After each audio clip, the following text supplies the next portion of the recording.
I love fashion. I love playing with clothes. It's an outward expression of how you feel. You learn from your triumphs, and you also learn from things that maybe that wasn't so great, you know. I started playing in my mom's closet, and I'm still playing in my mom's closet.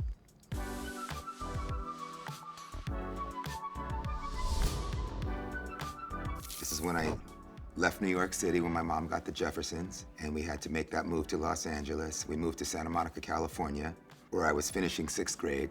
That was the beginning of skateboarding, hanging out at the beach, wearing puka shells and OP shorts and Hang Ten t-shirts and Vans tennis shoes, and yeah, it was the beginning of a new life. I was very serious about my afro, even before I got to California. It was the 70s, and I was a huge Jackson 5 fan, so I tried to get my afro as good as the Jackson 5. Or Foster Silvers, if you remember Foster Silvers from the Silvers. He had an epic afro that was just big and bouncy. I was very serious about it, always walking around with my afro pick in my back pocket. So that was the beginning of Let Love Rule. So I remember that was actually in, I believe, the backyard of where Lisa and I were living in Venice, California. And the suit that I'm wearing is actually my father's suit. It was a little short, it was flooding just a little bit, but that was part of the vibe, and I'm wearing his shoes as well. It was just a connection that I had with my dad that I thought was beautiful, because we had a very sort of interesting and difficult relationship at times, but I don't know, I felt something wearing his clothes, you know, and sort of funking it up and turning it into my own thing. I had just started the locks. It was something that was actually unintentional. I never planned on dreading, but I moved in with Lisa. I brought my instruments and my things, and somehow I forgot my comb. And after like a couple months, my hair started matting, and I was like, oh, I better, you know, do something. Anyway, and Lisa said, no, keep it. It looks good. And I started dreading. That was it. So there's the same suit. The family, Zoe is now born. This is after a gig in New York City called Our Common Future, which was at Lincoln Center, which was quite monumental to me because I grew up in Lincoln Center, going to concerts. And actually, my grandfather used to go to church in Lincoln Center in a room called Avery Fisher Hall. So we had just done this concert, and I'm still wearing my father's suit. And I'm wearing this crystal jewelry that Lisa got me. A friend of ours, Amy, who's an artist, makes this jewelry. I still have a lot of it and still wear it. And we were quite the family. I mean, look at us, you know? We had our groove, our expression, our fashion. It was a beautiful time, a beautiful time. So that's the second album. Mama Said, the first album was sort of this underground hit, and this album came out, and It Ain't Over Till It's Over became a massive pop hit on the charts. And that's when it got difficult to, you know, be in public. People all of a sudden really knew who I was, and you know, I'm from the street. I've always lived in the street, and it was weird. It was a weird time, but it was a beautiful time. I used to wear my mom's boas. I used to go in her closet when I was a kid, and I used to put on her scarves and boas and belts and chains and hats. So this is me continuing that sort of vibe of being in my mom's closet. I was working with a stylist named Ariane Phillips, who now is an Oscar-nominated many times costume designer, and she was my neighbor. And we were both starting out, you know, and we worked together, and we would go to thrift stores and find things. We'd have things made. It was a beautiful collaboration. That's the Are You Gonna Go My Way video with the amazing director, Mark Romanek. I had just finished the album, and we knew that was the track we wanted to come out with, and the song became a massive hit. The video won an MTV Video Award for Best Male Video that year, and has been just such an iconic visual that's been repeated over and over again by many artists. Oh, the red was incredible. Again, that was Ariane who designed that, and We had talked about this sort of religious, sort of very simple but yet iconic robe, and it was made by a gentleman by the name of Henry Duarte, who made a lot of my clothes then at the time. Oh, so that's the results of that. So that was the MTV Video Awards. It was at Universal Studios, and my mom was actually there, which was really beautiful. And I performed Are You Gonna Go My Way with the bass player from Led Zeppelin, John Paul Jones. My bass player was MIA, and so I had to find a bass player quickly for the award show. I thought, man, it would be amazing if John Paul Jones played with us, but he'll never do it. And I called him, and he said, sure, I'll come. He was in England. He flew to LA and played the song with us. So it was a night of Led Zeppelin. It was a complete fantasy for me because I'm a huge Led Zeppelin fan, and I couldn't believe that he would play with me. And there's this great footage of my mom jumping out of her chair and hitting the ceiling when I'd won, and it's one of my favorite memories. So that was a big surprise to me because I got a call from my label, from Nancy Berry, who was running the label, and she said, if you do a greatest hits album. And I thought, but I've only made 5 albums. I mean, I just thought it was so early, I didn't understand. I never really thought about my success or the hits or whatever. I was always looking forward. So I just thought it was really early. And she said, no, we're gonna do a greatest hits album, it's the time. So I shot that with Mark Seliger, who is my brother and I love shooting with. We've been shooting together since the beginning of my career, and we still shoot to this day.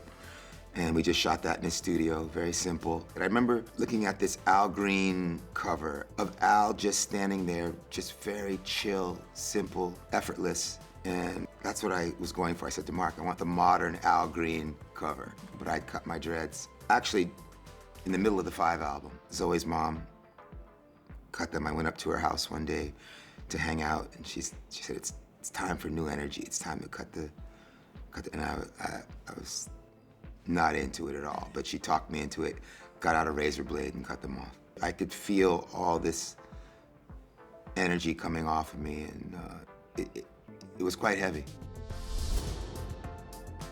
Zoe and I at the Grammys. I think the jacket was Roberto Cavalli, and Zoe's got on a bunch of different things, but she was cool. I mean, for that age and what she was doing, you know, she was finding herself, and it's really quite beautiful. She had her own individual style going on, and she was my date, and I loved taking my daughter out with me. And I can't remember if this was the year that she sat on the lap of the Spice Girls. It might be. She loved the Spice Girls, and they had her sit on their lap. So she was just kind of like sitting on all of them, just leaning all over them, and she was in heaven. So that is a scene from Lee Daniels' Precious. I'd met Lee in a restaurant one night, and he said that he'd been trying to find me, and he wanted to work with me, and he was doing this film at the time, Precious. I only had a couple of days because I was in the middle of a tour, and he said, I have this part for you. You can come knock it out in 2 days. I think I ate a lot of food for several days before that to try to bulk up just a little bit and not look so chiseled, you know? I remember Lee saying to me the first day on set, you know, it's like action, and we went to go do this scene. And I started to walk and started to do the scene, and he started yelling, cut, cut, cut, cut. Kravitz, stop walking like a rock star. I was just walking like I walk. I don't know, I wasn't putting on anything. So I came up with this walk because, you know, he had to be different. So I kind of had this little limp. Yeah, had to work on my physical movement to change the vibe. Aha. Well, that was the big scarf moment, the first one. I was going to the market just to get some groceries. Didn't think I'd be seeing anybody. It was cold, and yes, I owned that big scarf that I had made for me. It has become the meme and symbol and representation of cold weather coming, and it's pretty funny. Grab your big scarf. It's the first day of fall. It never ceases to amazed me what that photo has become and how people have, you know, made the scarf 10 times bigger, and there's just pictures with animals wearing the scarf, and I mean, it's pretty funny. I live in the Bahamas most of the time, you know. Yes, I'm from New York, but I don't like the cold. And you know, I needed it. I absolutely needed it. It was out of necessity. I was not trying to create a fashion moment, believe me. Super Bowl 2015, Katy Perry asked me to be a guest and sing I Kissed a Girl with her. I just made it to the stage. It was funny because, you know, we're standing in the tunnel, getting ready to come out. And I had on that leather jacket, but I didn't have a shirt on underneath. And the network freaked. I was covered up, you know what I mean? Just a little flesh showing, but I didn't have a shirt on. So I had to run and go find that shirt to put on, this metal sort of mesh shirt, and so I almost missed my cue. But we made it. This was the Grammys 2022, and I was invited by her to come and play Are You Gonna Go My Way with her. She was playing it in her shows and rocking it out, closing her shows with it. And I came to do it with her. We just had a lot of fun. It was just one of those moments. And she played her ass off. It was beautiful, and I made a new friend. It was sort of an update of the MTV look from the award. Chrome Hearts made me this jumpsuit that we were working on, this metallic copper jumpsuit, and it was the 2.0 version of the MTV night. So that's in my bathroom in Paris, and that is from the TK421 video that just came out, which was the sort of tease track from Blue Electric Light, which is coming out. And I wasn't quite sure what that video was going to be. None of it was my idea.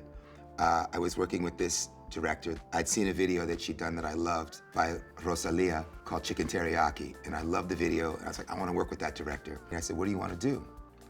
And she said, we're just going to come to your house, and you're going to get up out of bed in the morning, and you're going to get ready for your day, and you're going to get dressed, and you're going to leave the house. And I thought, that sounds like the most boring thing I've ever heard in my life. But she said, trust me. So she showed up, and then I realized what was going on. She said, take your clothes off and get in the bed and get up out of bed like you just woke up and open the curtains. And that's how it started. It was just really fun and off the cuff, just improvising. And then they blew up the internet. I knew something was gonna happen, but I didn't know what. It could have gone another direction, but because it was fun and because I was not taking myself seriously, it worked. That was the Golden Globes. 2024, I know that because I know what year I'm in right now. I'm wearing a jumpsuit tuxedo by Alexander McQueen. The back is pretty much out. That was a fun night. And a night that was really an honor for me because I was there representing Bayard Rustin. I was blessed to be asked to write the original song for Rustin about the life of Bayard Rustin, directed by George C. Wolfe, played by Coleman Domingo. And I wrote a song called Road to Freedom for the film, featuring Trombone Shorty.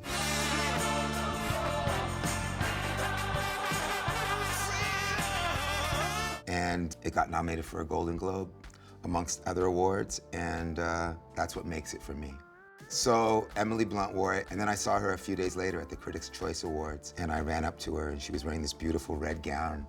I told her I'd wear the red gown next, so I would take my inspiration from her, and we had a good laugh about it. She said, you know, I saw you walk into the Golden Globes, and she thought, oh, because she'd already had the outfit picked out for a talk show. She said, I'm gonna wear it anyway, I don't care. And I thought it was great, and I thought she looked absolutely beautiful in it, so it was a win for the both of us.